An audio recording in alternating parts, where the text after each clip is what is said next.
La parure. Première partie, l'invitation. Mathilde Loisel est une très jolie jeune femme, née dans une famille qui n'a pas beaucoup d'argent. Ses parents sont employés dans l'administration et il la marie à un employé de l'instruction publique. Mathilde est très élégante et gracieuse. Elle ressemble à une riche dame de la haute bourgeoisie ou de l'aristocratie et souffre de ne pas vivre dans le luxe. Elle est triste de voir que sa femme de ménage n'a que de vieux fauteuils à nettoyer dans son logement trop petit. Alors Mathilde rêve de beaux meubles, de beaux rideaux, d'un grand appartement, d'amis riches et instruits, de plats délicieux, de belles robes et de beaux bijoux. Elle pense qu'elle est faite pour la beauté et la séduction. Elle a besoin de plaire. Si elle pleure souvent pendant des jours entiers, c'est parce qu'elle ne possède ni les richesses, ni la vie qu'elle désire. Un soir, son mari rentre à la maison très heureux. Mathilde, regarde, j'ai quelque chose pour toi. Mathilde lit. Le ministre de l'Instruction publique et Madame Georges Ramponneau invitent Monsieur et Madame Loisel à venir passer la soirée dans les appartements officiels du ministre ce lundi 18 janvier. Triste, Mathilde dit à Monsieur Loisel : « Je ne peux pas y aller. » Monsieur Loisel ne comprend pas la réaction de son épouse. Tu ne sors jamais. Cette soirée est une bonne occasion pour s'amuser. Lui dit-il. C'est difficile d'obtenir une invitation officielle. Tout le monde veut être invité. Elle regarde son mari d'un air méchant. « Tu ne comprends rien. Bien sûr que je veux aller à cette soirée, mais je ne le peux pas. » lui répond-elle énervée. « Pourquoi ?» demande-t-il étonné. « Mais parce que je n'ai pas de beaux vêtements. » Monsieur Loisel n'a pas pensé à ce détail. Cependant, il sait combien sa femme aime être belle.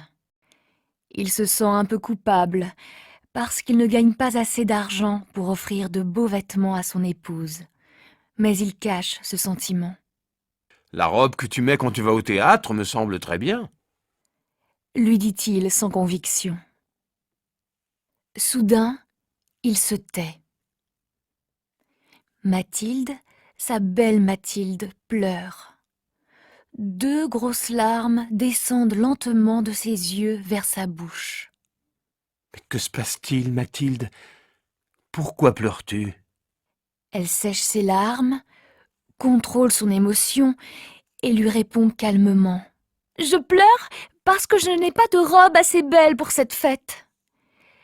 Comme je ne peux pas y aller moi-même, donne cette invitation à ton collègue.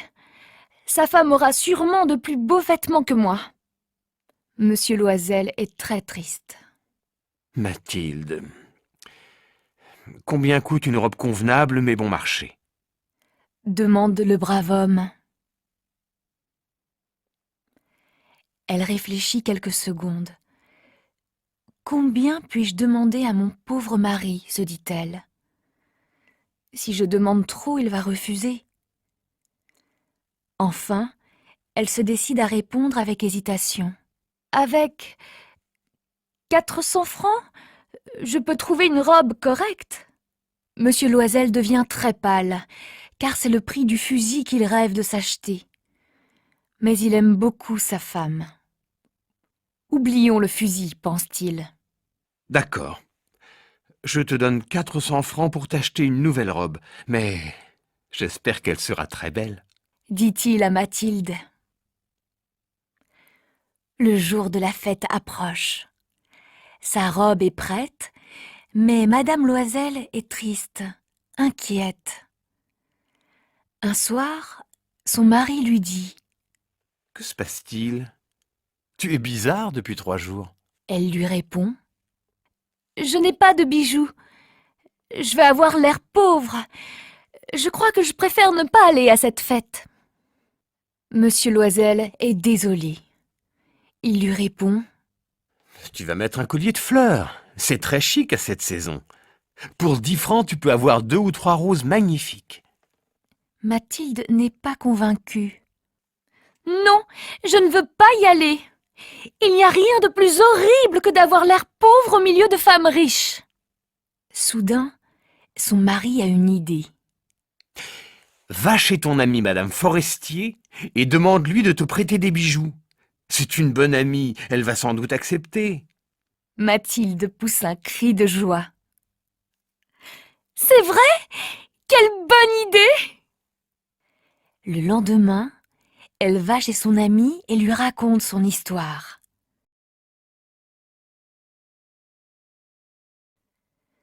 Madame Forestier ouvre la porte de son armoire, prend un grand coffret, la porte, l'ouvre et dit à Madame Loisel: « Choisis, ma chère. » Mathilde voit d'abord des bracelets, puis des colliers de perles, des chaînes en or, des pierreries, des boucles d'oreilles, etc.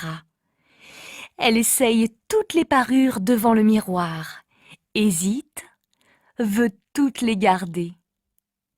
Elle demande toujours: « Tu n'as rien d'autre ?»« Mais si, cherche, je ne sais pas ce que tu veux. » Tout à coup, Mathilde voit dans une jolie boîte noire une magnifique rivière de diamants. Son cœur se met à battre comme un fou. Ses mains tremblent quand elle prend le beau collier. Elle l'attache autour de son cou et reste en extase devant elle-même. « Peux-tu me prêter ce bijou ?»« Mais oui, bien sûr !» Mathilde embrasse fort son amie, puis s'enfuit avec son trésor.